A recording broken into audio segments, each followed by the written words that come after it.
Punta na naman kami ng Burayda. Inano ako ng pamilya ni Abdulaziz Alalos. Punta ng Burayda.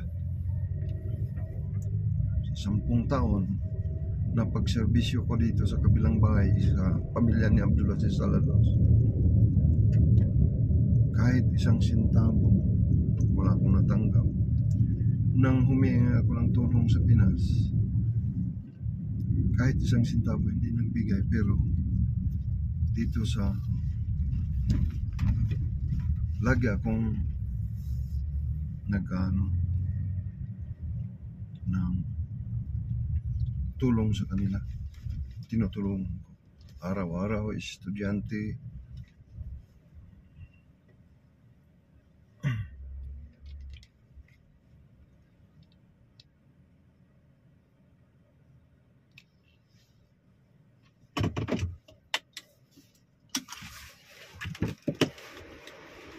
Ro. Ada madam, madam. Madam, kalam ada. Sayara. Sabi kita. In the beginning, darkness reigned over the universe until on 2020 was born John Facts YouTube channel.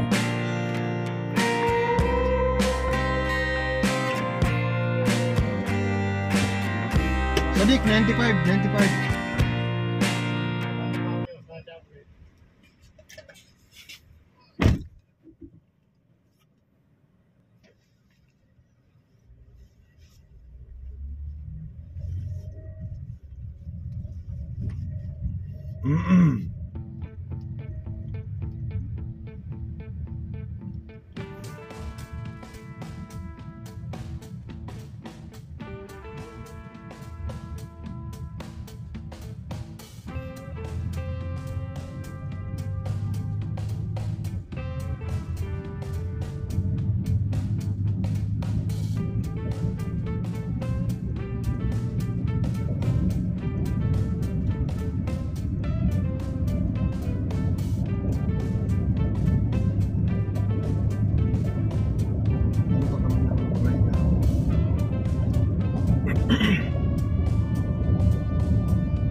Para makita naman ninyo kung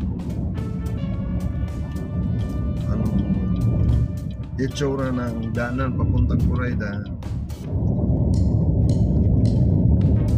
Ang Burayda kasi ay isa sa capital city ng Al-Qasim province. Malaking syudad ito sa buong Al-Qasim.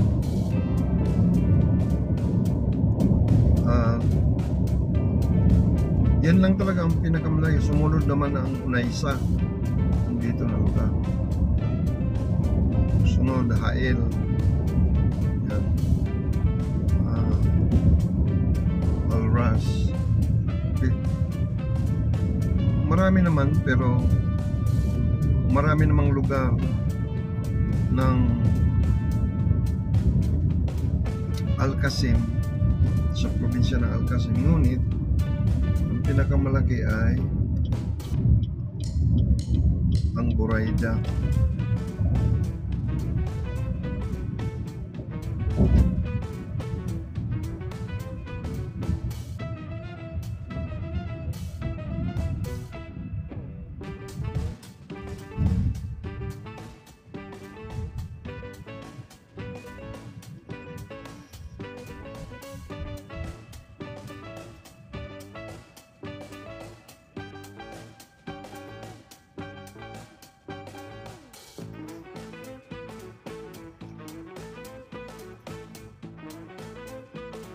Tuloy-tuloy tayo papunta ng sa pupuntahan nitong naka-Range Rover.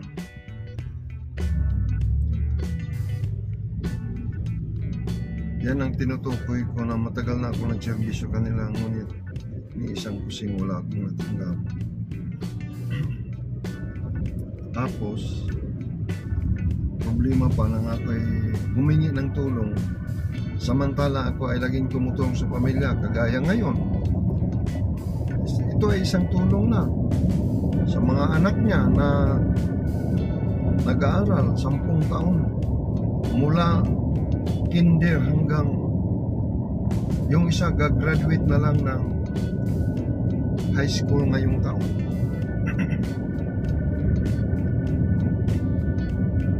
Hindi man lang nagbigay sa akin ng pabor.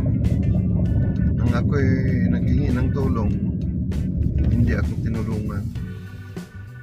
Nag-refuse sila.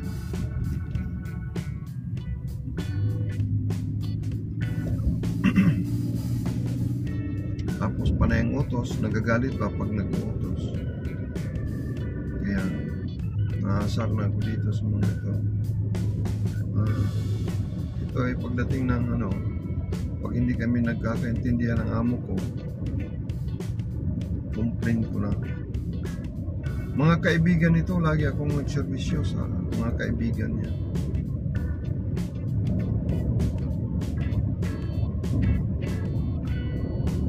Dito naman ay 120 lang yung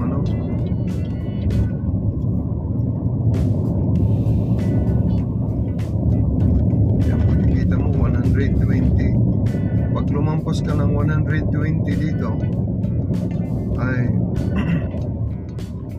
ipitik talaga, maraming kamera dito, malaki ang multa mo.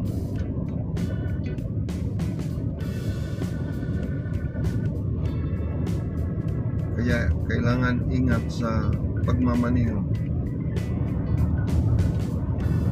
Mabilis pa naman tumakbo ang mga sasakyan dito.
Tatlong taon pa lang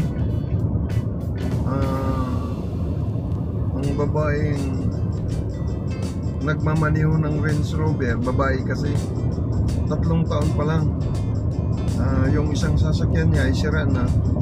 Ngayon binili ng bago. Mag-3 taon, ang bilis-bilis magpatakbo, masira kagad yung natuyuan ng oil, engine oil. Kaya nakabili ng bago sa 3 taon na. Range Rover din yun, pero maliit na klase. Iba, Range Rover iba. Ito naman ay ibang klaseng Range Rover na naman. Dadalhin daw sa shop sa Florida.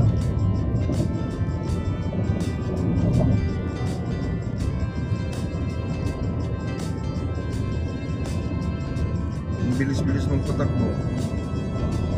Maraming kamera, yun may kamera sa gilid. Takbo ko lang ay 118 kasi hindi naman nagsabi na siya magbabayad. Sasabayan ko siya sa mabilisan niya ang takbo. 120 dito, pero ako ay 118 lang.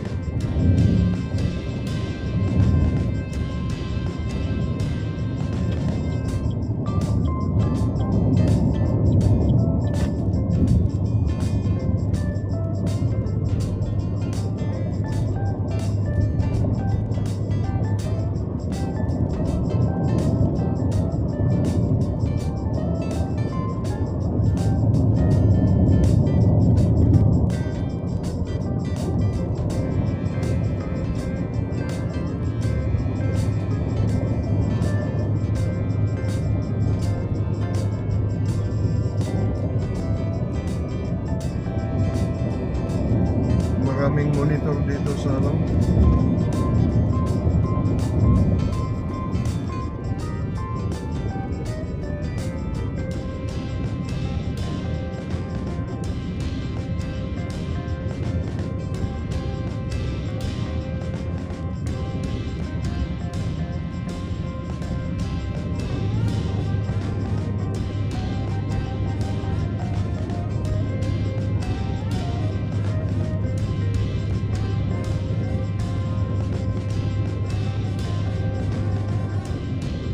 Dito sa Saudi Arabia, halos hindi ka makakalusot. Monitor, camera, dami. Ayan o, may monitor o. Monitor yan.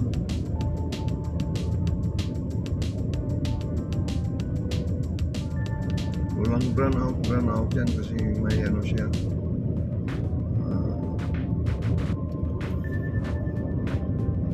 May sarili siyang anong tawag dito, kuryente.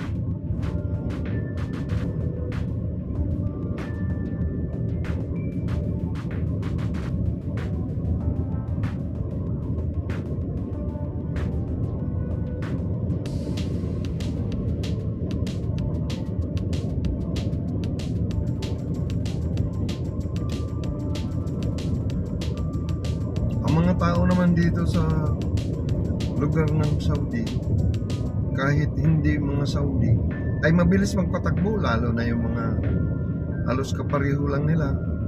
Gumagaya na rin ito mga Bangladesh, yung medyo tumatagal na mga Bangladesh, Sri Lanka, ay halos gumagaya na sa kanila kasi tumagal na sila dito. Kaya kalimitan na di-disgrasya mga Pakistani, Afghanistani. Okay lang sana kung may pinag-aralan. Walang pinag-aralan, basta lang magpatakbo.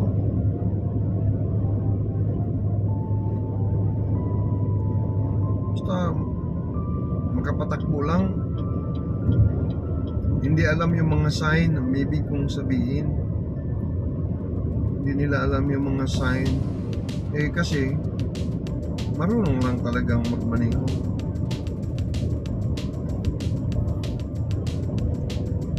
Ito ay disyerto na, ngunit napakaganda naman ng kung magbibiyahe ka ay napakaganda. Maaligaw sa mga tanawin, sa mga disyerto. Dito mo makikita bakit may mga kahoy sa disyerto. Minsan ang disyerto din ay tinutubuan ng mga damo,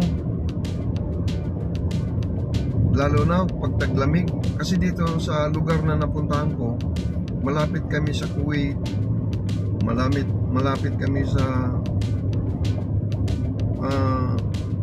border ng Iraq. Nag-yelo doon ang lugar, Bahrain, Jordan. Kaya dito hindi naman nag-yelo, pero sa parte ng Saudi Arabia may nag-yelo na rin. Dito lang sa amin ay ano lang, talagang napakalamig ng hangin. Hindi pwedeng hindi ka giginawin. Talagang napakalamig sa panahon ng taglamig. Mag-umpisa ang taglamig ay September. Dahan-dahan na yan. Tapos matatapos yan ng March.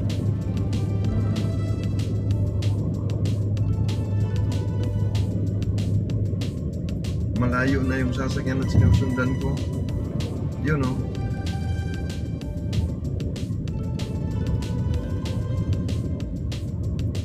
Kasi mabilis yung magpatakbo ang babae. Wala namang takot yun kasi sila magbabayad ng yung mga lalaki magbabayad ng penalty. Ako wala akong pangbayad na penalty. Kaya ano lang tayo. Yung sahod ko naman ay napakaliit. magbabayad tayo ng penalty na sa 300, huwag na lang. Kukunan pa yun. Yung sahod ko ay umaabot lang ng 20 mil.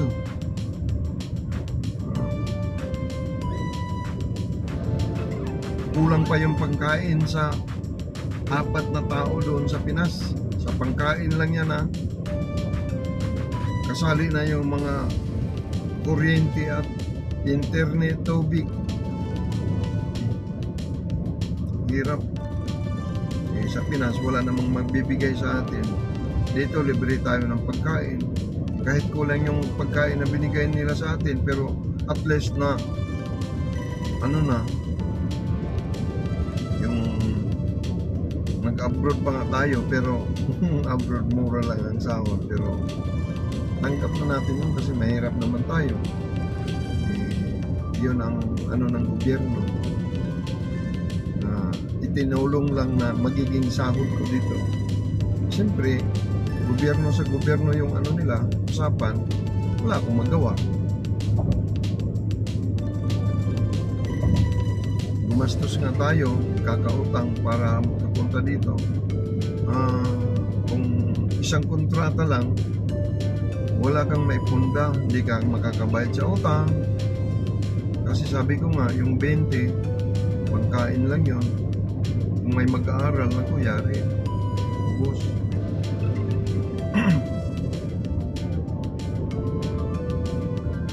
Kaya,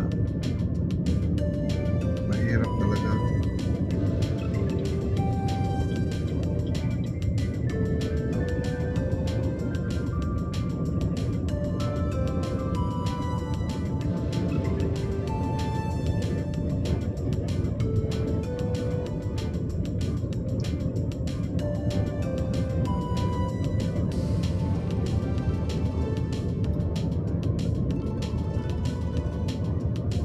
Hindi ko pa naman alam kung saan patungo doon sa lugar na pupuntahan niya. Dapat hindi siya nagpalayo sa akin. Baka lumiko na lang siya, naku, yari. Ako tuloy-tuloy pa rin. Wala tayong magawa. Sira ulo kasi siya.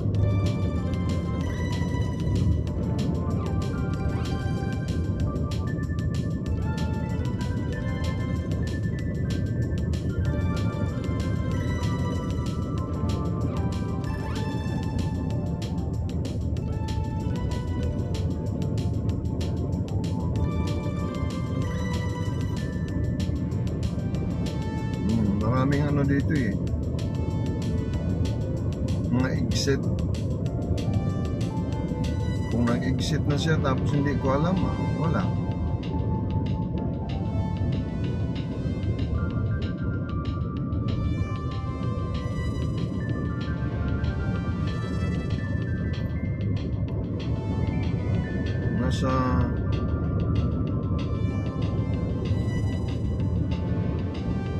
Nasa mahigit 5 kamera na yata yung nadaanan natin.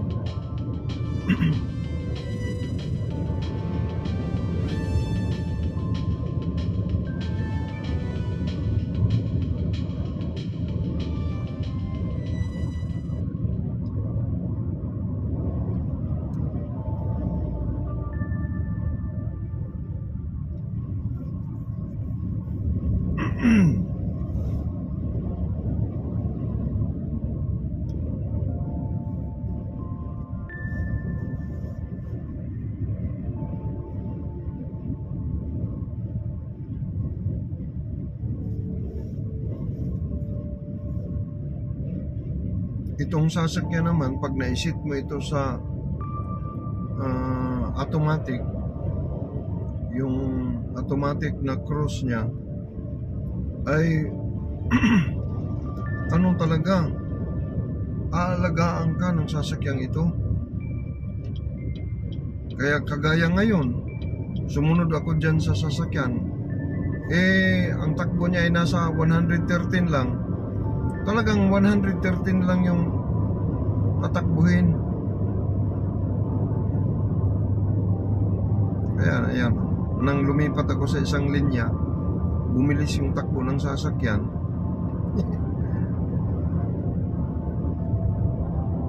Ibang klase ang sasakyan ngayon, mga makabagong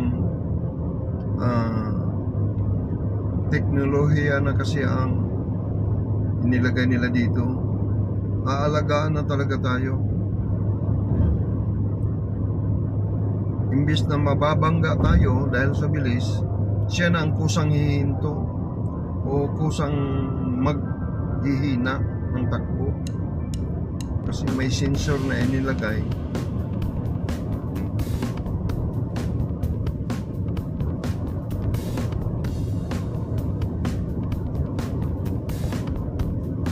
Ayun na yung babae, yung kulay gray na may pagka-gray.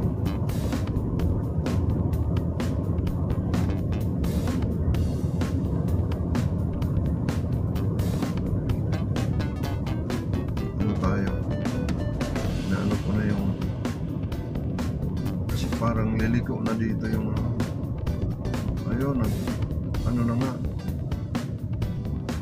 pumunta na dito sa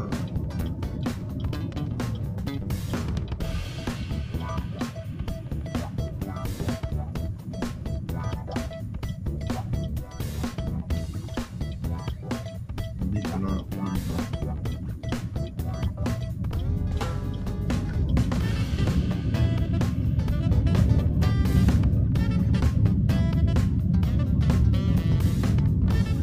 Nakapasok pa naman dito sa ano ng Burayda, biro mo yan, 60 na lang. Kailangan 60 na yung takbo mo, kasi pag hindi ka nagpatakbo ng 60 ay talagang kakamerahan ka din. Mahirap naman ang ano dito. Hindi pa naman ito magbabayad, hindi nga nagbayad sa akin na hindi nga tumulong sa akin na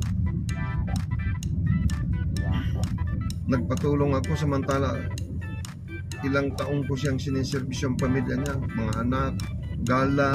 Naku, pag nakagala pa naman yan, hirap na.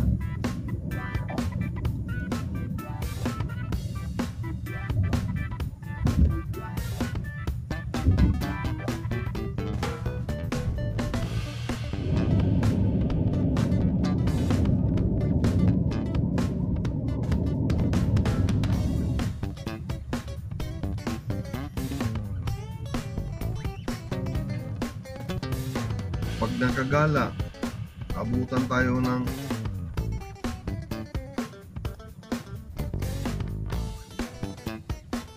alas 4, uuwi ng bahay. Tapos maaga gigising ako kasi yung anak niya ay iano ko sa paaralan.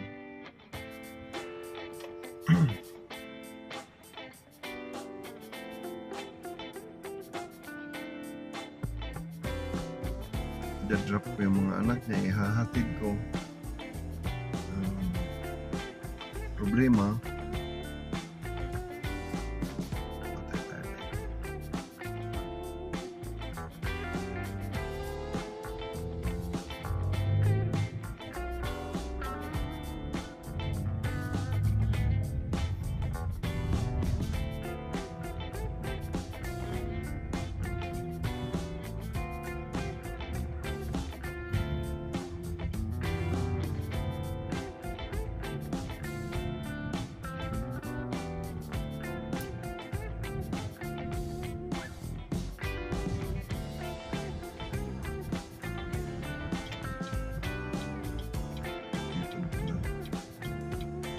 yan sa Muhammad Yusuf Nadi Motor. Diyan ka.